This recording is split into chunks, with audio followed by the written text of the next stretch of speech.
Good evening, everyone. Good afternoon. Thank you all for being here. Thank you for attending the press conference on behalf of Mayor Johnson. I want to just say that this press conference is one that we've been looking for and hoping for a long time. I know that our congressman did a press conference, but we as the city wants to make sure that we stand unified, showing that we're all working together. I have with me today, along with the mayor, my colleagues, Alderman Michelle Harris of the 8th Ward, Alderman Emma Cruz of the 30th Ward, and Alderman Monique Scott of the 24th Ward, who have joined in with us today at this press conference. I am so excited.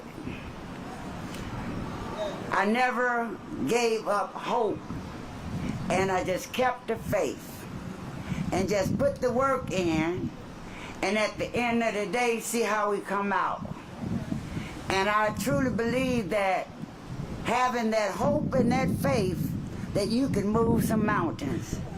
And in moving a mountain, we are here now to bring our partners up. FEMA to come in, SBA to come in. And let me first thank President Biden, our president, all of our U.S. senators, our congressmen. I can go down the line, Governor J.B. Pritzker, go down the line, our President Tony Preckwinkle, go down the line, our mayor of the city of Chicago, and all the agents who assisted in this effort. This has been a long effort, but it's been a good one because it brought everyone together. We had to come together in order to save lives and to help to provide service for our community. And our road is not over, so I'm going to bring to you our mayor of this great city of Chicago, Mayor Brandon Johnson, to come as he would like to. I thought it said president. I want to give you the president. Well, thank you, Alderwoman Mitch. That timing was perfect. The sun started to shine as soon as she said Mayor Brandon Johnson, but the sun is shining on the city of Chicago. So congratulations to the city of Chicago for your commitment and patience. So let's give yourself a nice round of applause. The greatest city in the entire world. Alderwoman Mitch, I appreciate your leadership, and thank you all for joining us this afternoon. We are here today because the federal government has taken a critical action to approve a disaster declaration for the state of Illinois, Cook County, and the city of Chicago following last month's severe storms and flooding. Communities throughout Chicago and Cook County, particularly those on the west side, are still reeling from significant damage to homes and businesses. After the storms in June and July, the city of Chicago immediately jumped into action to help our residents and families recover. We brought the full force of government to the west side of Chicago and all over the city to provide the type of relief that our people deserve. Now, I will say this: when the storms begin to increase, I didn't realize so many folks on the west side had my cell phone number. And the reason why we're in this position is because the people of Chicago came together. And when we talk about the full force of government, that includes the Department of Streets and Sanitation, the Chicago Department of Transportation, the Office of Emergency Management and Communication, the Chicago Police Department, the Chicago Fire Department, the Department of Water Management, and the Department of Family and Support Services. We did whatever we had to do in that moment to make sure that we were here for our residents. And the 311 calls, we've received, you all, over 12,000 calls for service due to flooding. From July 4th to the 12th, DSS, DWM, CDOT collected over 5.5 million pounds of storm damaged debris and damaged property. we dispatched city workers, including myself, to tour the hardest hit communities, to assess the damage, and to hear from those directly who were impacted.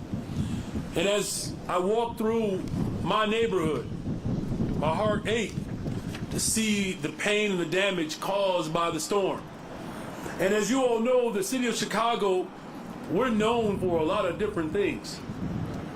Our basements are just as much a part of the history of Chicago as house music and Uncle Remus. Because it's in the basements where child care is provided. Yes. It's in the basement where families provide support for individuals who need somewhere to lay their head. Yeah. It's where our memories are stored. Yeah. Back in the 90s is where we used to, we won't discuss that. We used to get down, Reverend Jakes, in the basement. But Reverend Jakes been saved all his life, so I'm not sure about that. But we authorized streets and sanitation workers to assist in the cleanup, prioritizing the elderly and disabled neighbors. We also made sure that my Deputy Mayor of Business and Neighborhood Development, Kenya Merritt, as well as our CEO, John Robertson, joined forces with community leaders to distribute supplies to help people clean up. Here's the part that I'm incredibly impressed by, is that for the first time in the history of Chicago, we had city workers not just clearing up alleys, but literally going into the basements of residents to help them clean up and clear out the damage. That has never happened before. That's the soul of Chicago. And as long as I'm mayor of the city of Chicago, we're not going to leave anyone behind. In fact, I'm going to close with this. I was at an event on the south side of Chicago, the Silver Room, and I ran into one of our workers. And he came up to me and he said, "Thank you, Mr. Mayor." And I said, "What are you thanking me for? I haven't been in office long enough to get too many thank yous." He said, "Thank you for giving me the opportunity to serve our community, and I'm a part of the streets and sanitation team, and I've been going through alleys and basements to help our people recover." I said, "You're thanking me. I should be thanking you." And you know what he said? He said, "Austin raised me." He said, "It is my privilege to go help support the very families who raised me." That's what this moment has yielded. That the full force of government on full display to make sure that there's real relief for families. And so with that, I'm grateful to every level of government that has participated, as Alderwoman Mintz has already articulated. The federal government, Biden administration, thank you. To the state of Illinois, to Cook County government, to Water Reclamation District. I'm joined by my colleagues at City Council, Alderwoman Cruz, Scott, the 30th and the 24th Ward, and to Michelle Harris on the south side, the 8th Ward. The full force of government is on display, but I want residents and owners of businesses to go to disasterassistance.gov. The number is 800-621-3362. Or, of course, you can use the FEMA app, which we'll get into a little bit later. But thank you all, and with that, I will turn it over to Mr. Chesney. Thank you all very much.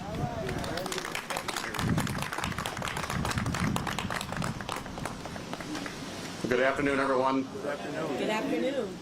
FEMA is here, and I'm Mike Chesney. I'm the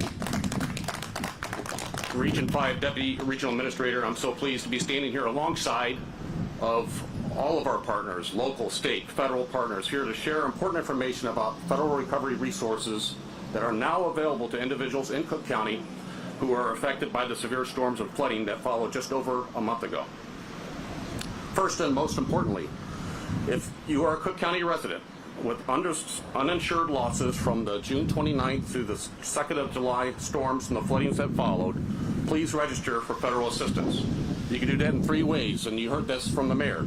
Online at disasterassistance.gov, using the FEMA mobile app from your smartphone, or calling 800-621-3362. That's again 800-621-3362. If you use a video relay service, caption telephone service, or other types of devices, give FEMA your number for that service. If you reported damage to local officials, you can call in 311 or spoke to FEMA during our damage assessments that we conducted here in July. You are not automatically registered for FEMA assistance. You must use one of the 3 options that I just outlined to begin that process of receiving federal help. Eligible applicants may receive FEMA grant funding to include with temporary lodging expenses and uninsured or underinsured losses during basic home repairs or other disaster-related costs. I want to emphasize, FEMA assistance is not intended to get you back to where you were before the disaster. However, it is meant to help you return your home to a safe, sanitary, and functional residence, and to get you started on your road to recovery. Additional financial assistance will be available through other sources, including low-interest loans from our partners from the U.S. Small Business Administration. Getting help to those who need it most is our priority. Recovery teams will be out in our neighborhoods affected by the disaster very soon, providing one-on-one support to all of the individuals who are affected. Recovery centers will also be opening up for individuals to get individual in-person support. It is my pleasure to announce that Andrew Friend, he's going to be your friend, will be the federal coordinating officer leading the recovery operation here in Cook County. Andrew is a seasoned emergency manager, and he, along with his team of experts, are prepared to ensure that help gets to those who need it the most and as quickly as possible. I also want to recognize our strong commitment to the community and faith-based organizations throughout the affected areas here in Chicago as well as throughout the county. Marcus Coleman, who is here with us today, the director of the Department of Homeland Security Center for Faith-Based and Neighborhood Partnerships, has joined us here today. Marcus, he's over here in the corner with a FEMA shirt. Disaster recovery is a whole community effort, and FEMA is working closely with our partners, including the U.S. Small Business Administration, Illinois Emergency Management Agency, Cook County, the City of Chicago, the private sector, voluntary organizations, and the faith community to meet the needs of disaster-impacted communities across the county. Lastly, I know that so many here have been severely impacted by this disaster. I want to commit to you that we owe it to you that we will be here as long as it takes, ensuring federal recovery resources are accessible to all who need them. Thank you. And I'll be followed by Andrew Friend. Hey, thank you so much, Mike and Mayor and all our distinguished guests here today. Well, good afternoon, and thank you for the... Good afternoon. Okay, awesome. I love it. And the sun just came out again, so we're doing great here.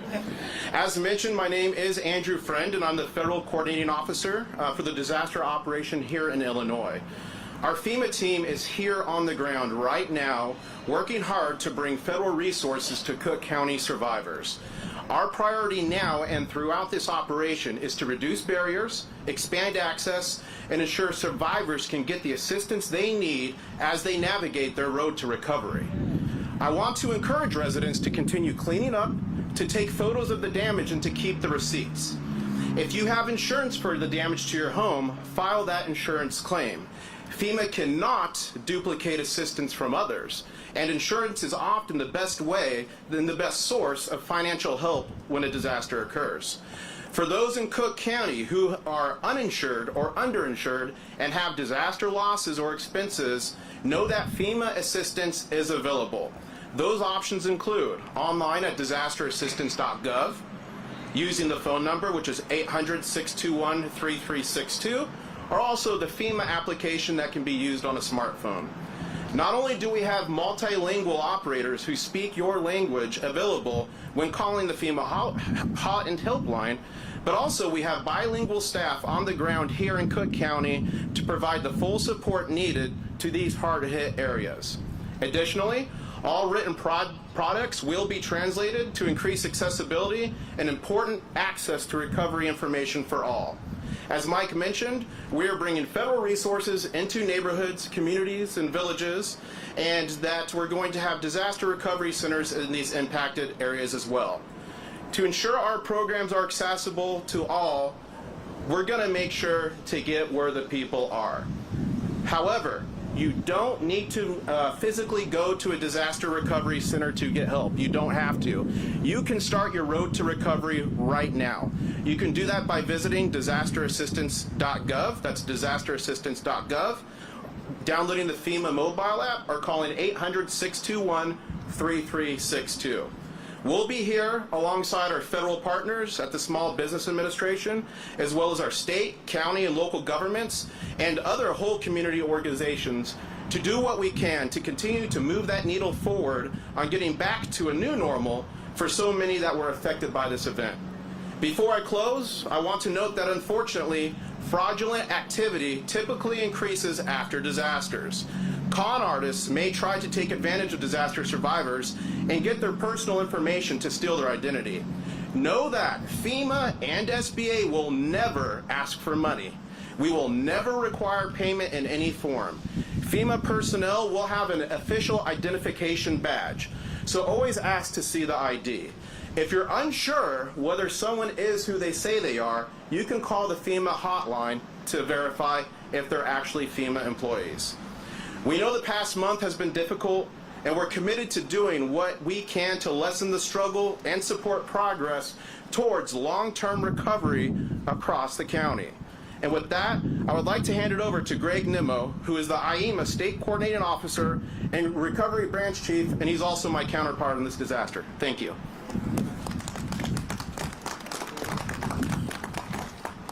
Good afternoon. So if you, Afternoon. well, I tell you, this is all right.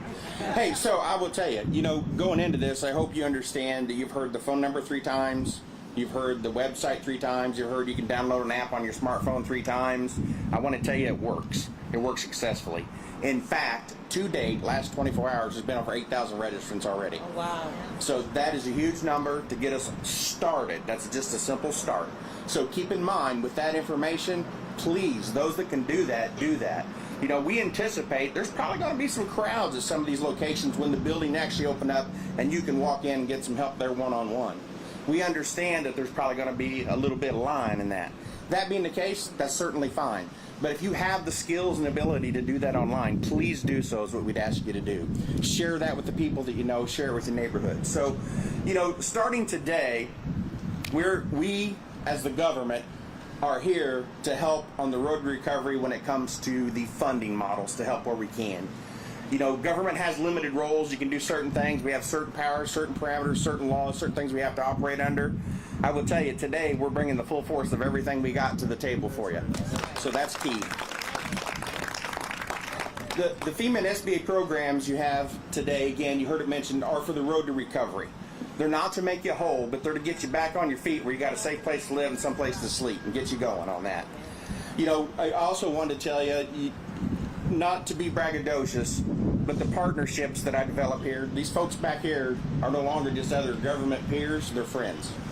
We've become friends through this process. There's people in neighborhoods. I will tell you, the very first street that I went to, the very first time I got out of my government vehicle, I made about 10 steps, and a lady who was probably about 6'3", larger lady, come running down the sidewalk with her hands wide open. I didn't know whether to run, hide, what to do, and she gave me a hug, about broke my ribs. So she said, "I am so glad you're here." That set the tone for me. As a state coordinating officer, I tell my staff all the time, our goal is to help people. Anything you bring to my table, if you're an employee of mine, I want to know how it helps people. That's the question I always ask my staff. So we are excited to be here. We're excited to help. We're excited to have our FEMA partners to the table, make some new friends up here in Northern Illinois, and make this happen. So I also want to encourage you that this road is not easy. Those of you who've been at this for a month and a half already know this is not easy at all.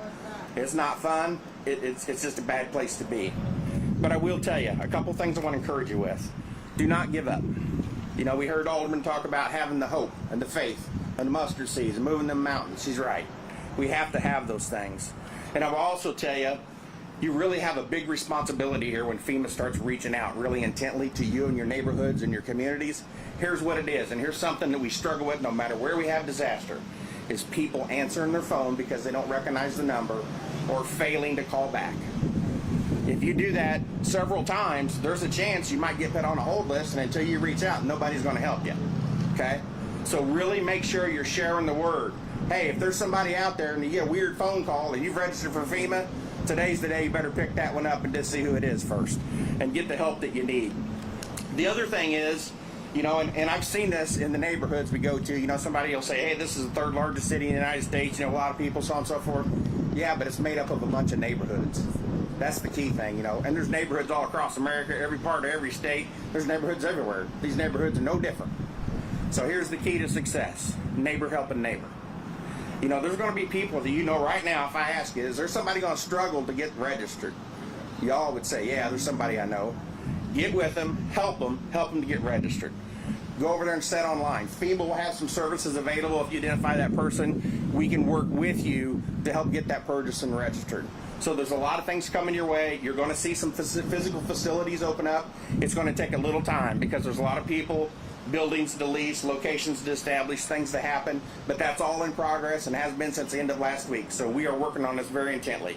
So with that being said, the last thing I want to assure you, and I say this to every disaster that we go to in the state of Illinois, when it comes to the recovery side of this thing, my goal as a recovery officer for the state of Illinois is to leave no stone unturned. I don't want to leave here and then see on the news story, well, nobody ever helped them. But you can help me by neighbor helping neighbor and making sure that word gets where it's got to go. The other thing is I'm going to encourage you. You heard about the fraud. Also understand rumors are coming. Just because the person in the neighborhood that tells the most stories in the neighborhood when y'all get together says something doesn't mean it's gospel truth. All right? So that being the case, if you have a question, there's phone numbers. Call, find out. Go to DRC, find out. Go online, read the information. Don't take it as gospel truth and convince yourself you're not going to apply just because of what you heard. If you do that, you're doing you and your family and everybody else a disservice. So, again, neighbor helping neighbor, and let's get some work done and get some help to the people who need it most right now. Thank you. And I would like to introduce Executive Director of Cook County EMRS, Mr. Ted Berger. Thank you, sir. Thank you. Good afternoon. Good afternoon. My name is Ted Berger, and I serve as the Executive Director for Cook County's Department of Emergency Management and Regional Security. We support Cook County's 134 suburban municipalities before, during, and after a crisis occurs. I am grateful to be here today on behalf of Cook County Board President Tony Preckwinkle as we share this important announcement regarding federal disaster assistance for our residents impacted by the storms and the flooding that occurred on July 2nd. I'd like to extend my sincere thanks to Mayor Johnson, as well as the Cook County Commissioners that are joining us today, Commissioner Aguilar, Commissioner Gordon, and Commissioner Stamps. Your advocacy and support throughout this process is absolutely appreciated. We would like to thank our partners with the Federal Emergency Management Agency and the Illinois Emergency Management Agency as well. This declaration marks a significant milestone as we take another step toward recovery from an overwhelming circumstance encountered by thousands of residents across Cook County. On behalf of President Preckwinkle, I wish to express our sincere appreciation and gratitude to President Biden and Governor Pritzker for their commitment to Cook County's recovery and ultimately all of our resiliency. As emergency managers, we recognize that no two disaster responses are the same. It is critical that we approach each and every response with compassion and empathy, and that we also bring a focused, relentless drive to pursue every available resource to help our residents and our individual communities along this long road to recovery. On the evening of July 2nd, and in the days since this incident occurred, Cook County has responded to support our municipal partners. We've coordinated equipment deployments during the response, including assistance with debris management in several communities. EMRS personnel worked alongside each impacted community for weeks to conduct damage assessments critical to securing this federal aid. Our staff have worked closely with our municipal leaders, documenting the damages experienced and gathering the necessary data to tell the story of what happened and the many lives and homes disrupted. On Tuesday, July 11th, after roughly 10 days of gathering reports and documentation, President Preckwinkle declared a county-wide disaster, advancing this process. This work, like so much of the work we do in emergency management, requires seamless coordination between municipal, county, state, and federal agencies. It is also a strong example of these partnerships in action, in the service of our residents and the communities in which they reside. While this announcement marks a meaningful milestone, the true work of bringing assistance back to our residents continues. Cook County will be here each and every step of the way as we share a commitment and an obligation to help our residents rebuild their homes and their lives. Thank you, and with that, I'd like to invite Cook County Commissioner Frank Aguilar to the microphone.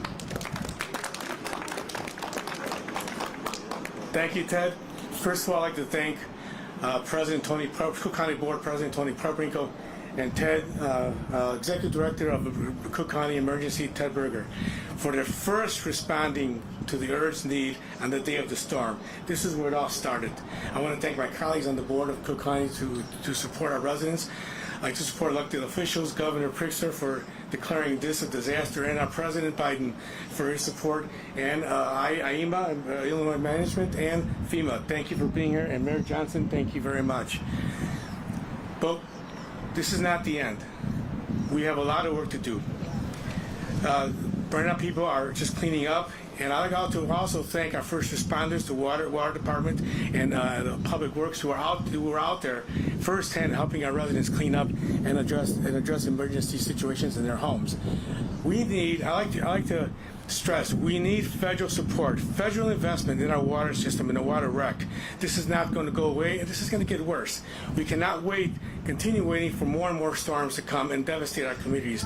So I'd like to emphasize again, we need federal support. I like to urge Congress and our President to please, we need your help in Cook County. This is an example of how all levels of government comes together. The western suburbs, the mayors of western suburbs, and with Mayor Johnson and the city of Chicago, and all levels of government, state, federal, county, and local. We all come together to assist our residents. Thank you very much for being here. Thank you. And now I'd like to introduce my colleague on the board, Commissioner Tara Stamps. No, Monica. Oh, sorry. My colleague Monica Gordon. Yeah. Good afternoon. Good afternoon. First and foremost, I want to express my deepest gratitude to our President Joe Biden for approving this major disaster declaration for our beloved state of Illinois. This act signifies the recognition of our plight and the steadfast commitment of the federal government in our time of need. I also like to commend Governor Pritzker for his swift response and decisive leadership throughout this season of unprecedented storms. In moments of crisis, it's leaders like him that make all the difference. And to our Mayor of Chicago, Brandon Johnson, thank you for your intentional, pragmatic, and thoughtful leadership, as well as the aldermen that support Mayor Johnson's mission. To President Preckwinkle, your immediate action driven by a deep-rooted concern for the people of Cook County has not gone unnoticed. Your leadership is a beacon of hope in our community's darkest hours. Moreover, the dedication shown by the Cook County Department of Emergency Management and Regional Security, especially under the capable leadership of Ted Berger, deserves special mention today. Their relentless efforts have been instrumental in mitigating the after effects of this disaster. I'm proud to stand alongside my fellow commissioners, Frank Aguilar and Tara Stamps. Each has been a pillar of strength and commitment, ensuring our community can lean on us when it matters most. As many of you know, the storm that raged between June 29th and July 2nd left historic damage in its wake. Notably, our brothers and sisters in the Southland also bore the brunt of its ferocity, as well as this area that I was born and raised in. Families were affected and businesses were devastated. However, with federal disaster assistance now in place, a glimmer of hope is on the horizon.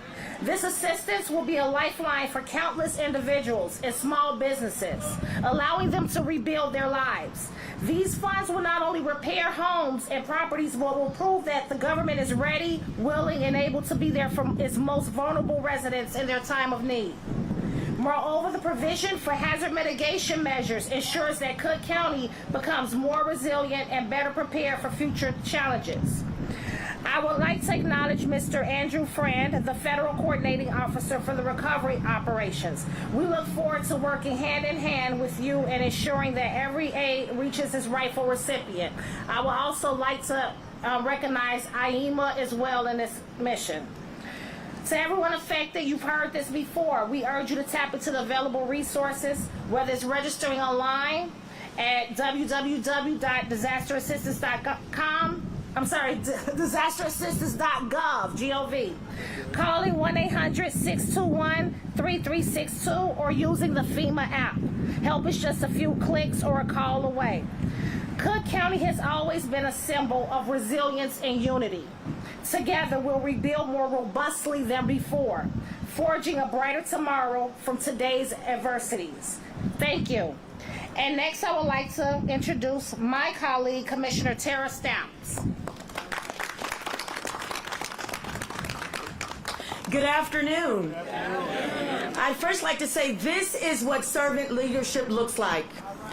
This is what it means when we do better together. I stand before you today with a heavy heart that has been lightened by the swift response and the support that we have received. The Austin community has a rich history with a vibrant culture and resilient residents, and we've called upon that resiliency in this moment. Yet it is a community that has faced its fair share of challenges over the years, including disinvestment and neglect. The recent flooding has added yet another layer of adversity to the lives of our neighbors, many of whom are elderly and have limited resources to cope with such emergencies. I want to take this moment to extend my deepest gratitude, first and foremost, to our neighbors who we called on in this moment, where we did practice neighbor-to-neighbor support while we waited for our help to come. I want to say a special thank you to our governor, to our mayor, to President Pretwinkle, and certainly to all elected officials, especially President Biden, for his approval of disaster relief funding in the response to this calamity. The President's recognition of the dire situation that our community faces exemplifies the unity and support that can change and emerge during a time of crisis. This funding not only help us to rebuild the damaged homes and the infrastructure, but also provide crucial resources to aid our elderly residents and vulnerable populations who have been severely impacted by this tragedy. I am humbled and moved to the outpouring of support we've witnessed from local organizations, volunteers, and neighboring communities. This is a true testament to the power of solidarity and the shared commitment to help our fellow citizens in their time of need. Let us not forget that we are not alone in this journey to recovery. As we move forward, let us remember that our strength lies in the ability of us to come together as a community. We must ensure that our resources provided are distributed equitably, focusing on those who are most in need. We will work tirelessly to rebuild what has been lost and to create a more resilient Austin community for future generations. In closing, I want to reiterate my gratitude to the President, other government agencies, my fellow electeds, and all those who have extended a helping hand during this trying time. The road to recovery may be long, but I have faith in our community's resilience and determination will see us through. Together we will rebuild, uplift, and restore the Austin community. And now,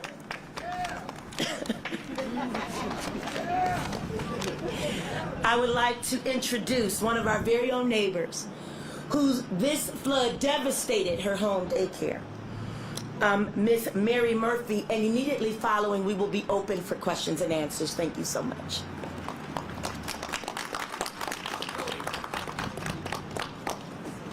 You can say yours. Thank you.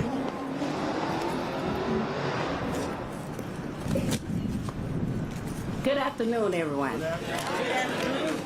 My name is Mary Murphy, and I am a child care provider in the Austin neighborhood and a member of the SEIU Healthcare. I'm here to talk to you about the impact of the flooding on child care providers like me and the importance of this funding from the federal government. When school is closed during the summer, home child care provider like me provide a safe place for children to go. In my home, I usually use the basement for after-school programming. And when the storms happened this July, I got 4 feet of water in my basement. And I had carpet destroyed, books and bookshelves ruined, games and clothes damaged. I wasn't the only one in the weeks after the storm We heard from hundreds of other union members who were impacted by this flooding. Many had to close their daycare home, and like me, spending countless days and dollars cleaning and sanitize our facility. We had to pay out of our own pockets to get our homes back into the shape so that children could return. And as it is, home child care providers are barely paid enough to get by or have a saving to cushion us for this kind of situation. So this was a big challenge. Family depends on me to care for their children and keep them safe. And closing because of disaster like this means parents don't have a place to take their children while they go to work or school. It also means child care providers take a hit financially. And many even have to close. And we know there is a shortage of providers to meet the needs of family and children in this state. I've been doing child care for 23 years.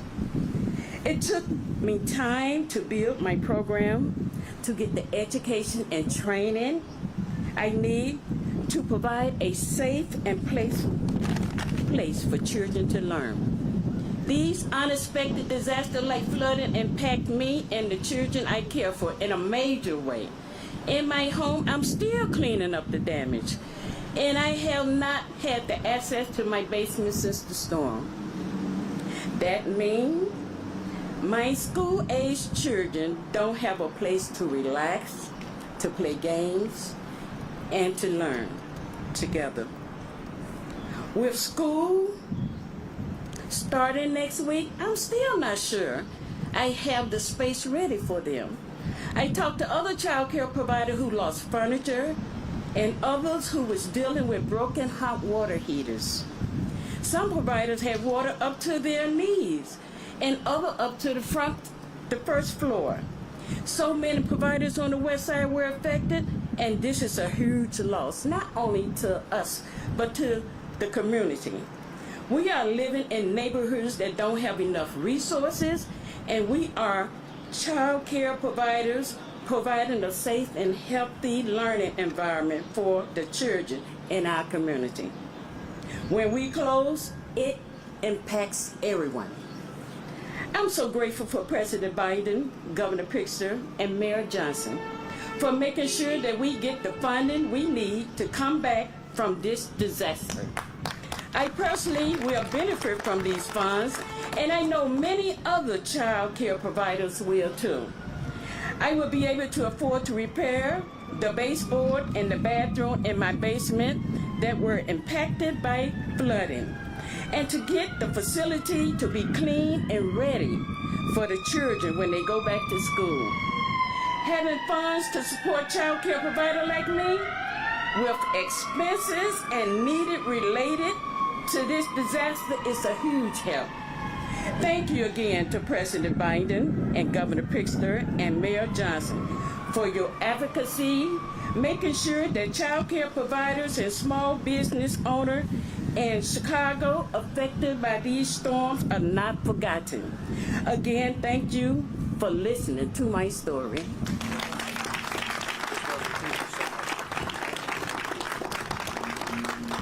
Good afternoon, everyone. Mayor Johnson has time for a few questions from the media. Dana Revick, WGN. I was just curious, for people who are watching and might want to apply for funding. Oh, thank you. For people who wanted to apply for funding, is there a specific dollar amount they could qualify for? And for the entire Cook County region, is there a lump sum that has been allotted? And the second question was if there's any updated figures on how many homes have been impacted. I don't know if we've heard that recently.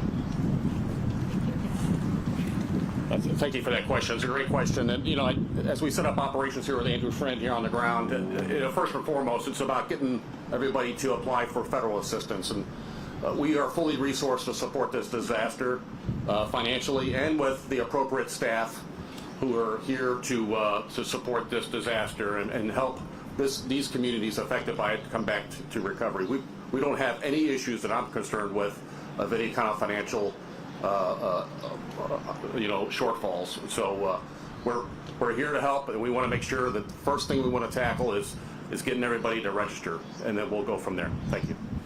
Do we have any other questions directed to the mayor? And the registration, by the way, October 16th is the deadline. Is that right? Where we need people to register. So again, October 16th, we need those registrants to do that as soon as possible.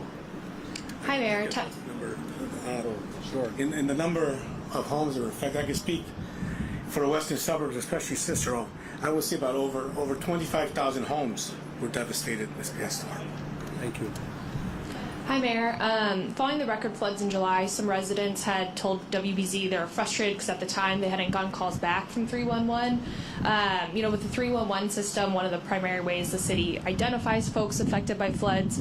Are you advocating for federal dollars at all to help improve that system? Or are there any plans in place to make 311 more responsive as we continue to see? Well, as you saw, thank you for that question. As you saw, the full force of government on display. You had an unprecedented response from government, from my office and the city that we have never seen before. The reason why we're in a position to receive the type of support that we're going to get from the federal government is because the 311 system worked. Right? That's in essence, that's how the calculation is determined. Now, look, it's government. Are there systems that have to be strengthened? Of course. But make no mistake about it. For the first time in the history of Chicago, we've had a response from every single level of government where city workers on weekends were going through alleys, going into people's basements, because we're not going to leave people behind. We're not just talking about constituents. These are our neighbors. And that's why the county government is here, state government is here, federal government is here. I live in Austin. Who has more of an incentive for the west side of Chicago to come up out of the damage that we've experienced over the course of decades than someone who's raising a family in Austin? So look, will we strengthen and continue to build our infrastructure? Absolutely. And it was on full display throughout this entire process. And I'm grateful that my colleagues from the City Council were here. It's so good to see the Cook County Commissioners. I think they're really here because they just miss me. But thank you for that question. Thank you all. Okay.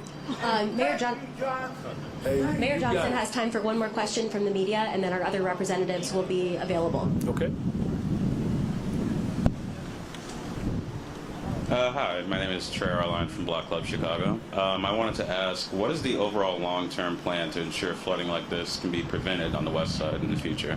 Yeah, look, that's a very good question. And I think Commissioner Aguilar, we've worked together on the county side to discuss this very dynamic, and I appreciate your question, brother. I do.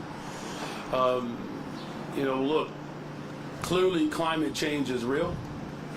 The earth is speaking loud and clear.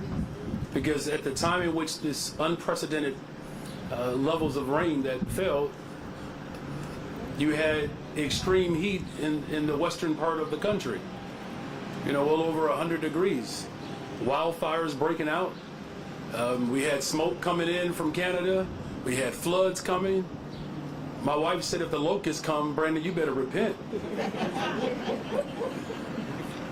The type of infrastructure that we're going to need to transform the city of Chicago is quite apparent, and that's everything from removing, lead pipes that have plagued our communities and has caused, damage, to making sure that, again, that we have mitigation in place to be able to address, what is likely to be some level of reoccurrence.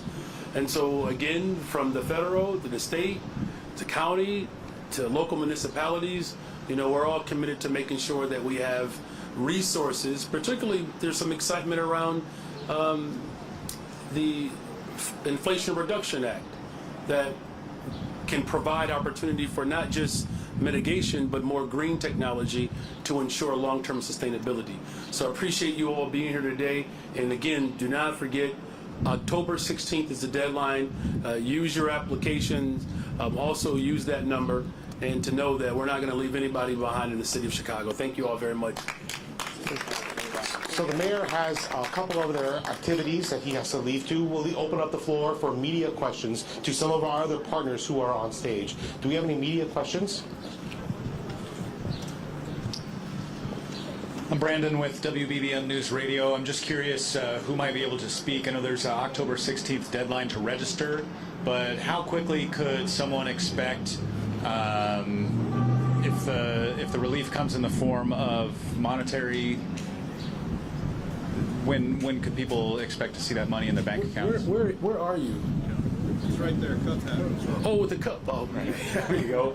One more time. How soon? How early? Yeah. I know who's administering the aid, like the funding. Would it be the Small Business Administration for some aspects of it, and then the residential stuff handled by someone else? And then October 16th is the deadline. How soon could people expect to start seeing some of this funding come into their bank accounts? Sure. Well, Andrew Friend, Federal Coordinating Officer with FEMA, and that can be a very quick process. What's important is everybody's story is different on their road to recovery, so the types of access they have to funding might be different looking on what they experienced and what was damaged. That being said, the quickest way to get that funding, if you're eligible, is to do that application with FEMA. And again, that's disasterassistance.gov, or the phone number, 1-800-621-3364, and start that road to recovery. I could say that once people are registered and deemed eligible, part of that process is having the housing inspectors come out to look at their properties. So that's why it's so important that if you get that phone call from a strange number, to pick that up, because that will certainly delay your funding. If you don't pick that up and have that housing inspector come and inspect your property, again, that could greatly slow down that process. So pick up that number, but the first step on here is to get registered. And again, the 3 ways to do that is disasterassistance.gov, downloading the FEMA mobile application, or the number, which is 1-800-621-3362, 1-800-621-3362. Can I follow up to that, please? So do you have just like a roundabout, like weeks, months? I know sometimes when people are expecting relief, like the small venues, it took 16, 18 months for them to get some of the funding that was allocated to them. Is this going to be weeks or months? So on the individual assistance side, once a housing inspector comes and inspects the house and they are deemed eligible, it can be days for that money to hit that account. But again, everyone's situation is a bit different, so it's navigating that process, and the way to navigate that process is getting in touch with FEMA. Good afternoon. I think I might have a question for you, Andrew, as well. Don't go far. Whoever wants to answer this question, actually, because so many of the folks that we're talking about may not have internet access or may not be internet savvy. I see aldermen shaking their heads, alderpersons shaking their heads. Sorry, I don't want to disrespect. What is your plan in terms of, you said you were going to open some of these centers. What is your plan to try and help the folks, perhaps older residents and folks who don't have access to do these applications? Sure. So the quickest way for those that don't have access to the internet or say a smartphone to download the application would be calling the number. So again, that's 1-800-621-3362. But I'm happy to also report we're going to have what's called disaster survivor assistance teams, who are literally going to be hitting the ground tomorrow morning, going through these impacted communities, and they're going to be there to link up with the survivor, and they can actually help them. They're on their doorstep to do their application. Eventually, the disaster recovery centers will open up, and folks can come in there in person and seek support as well. But you don't have to wait. You can call that number right now. The timeline for opening those centers, we're working with our state and local partners to identify the best locations moving forward. That is one of our top priorities, to get these centers open, so we're working to make that happen as quickly as possible. As quickly as possible. It's our number one priority. Yeah, I just wanted to answer on behalf of all of the elected officials on the west side what we're doing right now, and I'm encouraging everyone to do, and I'm sure they are doing it, is we're putting the information out in the community, created a flyer with the information, taking it and passing it out to anyone and everyone. As we had the flood and had meetings. Sorry about that. Okay, sorry. we're passing out flyers to the community. That 1-800 number, that FEMA website number, to make sure that people know. And some people that are not watching the news, that don't have the internet, we want to make sure they get it. And every time we give it to someone, we are telling them to pass it on and keep passing the word out. And we're going to connect with all the residents. In fact, they're coming to the office to pick that information up. They will be contacting us once they know that, how do I get assistance? They don't have to hear it, they just want to know how can they get, and we'll pass that information on. So we're asking the media to do the same thing, keep putting the number out, and also the website number, or having to download the FEMA app. Don't forget, deadline, which is crucial for all of us, October the 16th. We don't want anyone left behind. And then when you get that phone call, it would probably be an out-of-state number, so you have an opportunity to answer it. I'm told approximately about 3 times, if you don't catch your call, you might drop off the call. So we don't want anyone to miss out. That's important for us to get that information out as well. There are a couple of things for non-for-profit organization as well as for-profit business and residents. So I would urge everyone to follow the guidelines of what FEMA is instructing them to do. If they tell you that you need to call SBA, then you call them. And whatever steps, don't just say, I don't need, because you don't know what would happen. If you don't complete your steps, you won't get referred back to FEMA to get that assistance. So I just want to make sure that we are communicating all the information, and we will. Thank you. I'm Joe Barrett with the Wall Street Journal. I want to ask Commissioner Aguilar, can you talk a little bit about whether you think this was sort of a failure of our flood control system, and what we kind of need to do to be more resilient going forward? All levels of government have to be involved in this, especially our federal government. We need to invest more money on infrastructure, on drainage. I mean, they built the water reclamation facility back in 1889, and these over 100 years, all we did was just mandated. They need uplift. They need billions of dollars to upgrade the system, billions of dollars to upgrade our drainage system.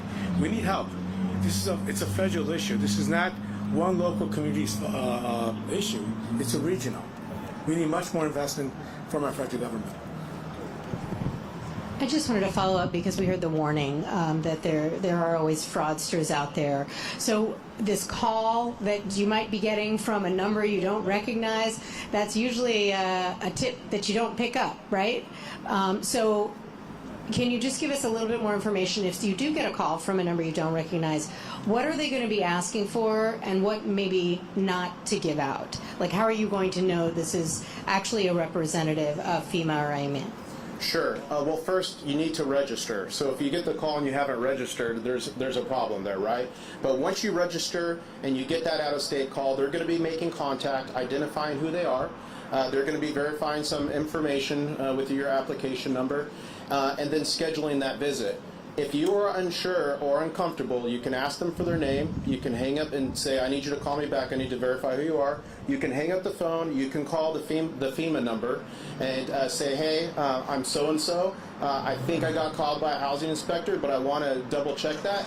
And you can verify with that number if they actually are who they say they are. And that's the same for a housing inspector or the disaster survivor assistance teams that go around and literally knock on every door to help people register that might not be able to otherwise. And also, too, to see if there's any urgent needs out in the community.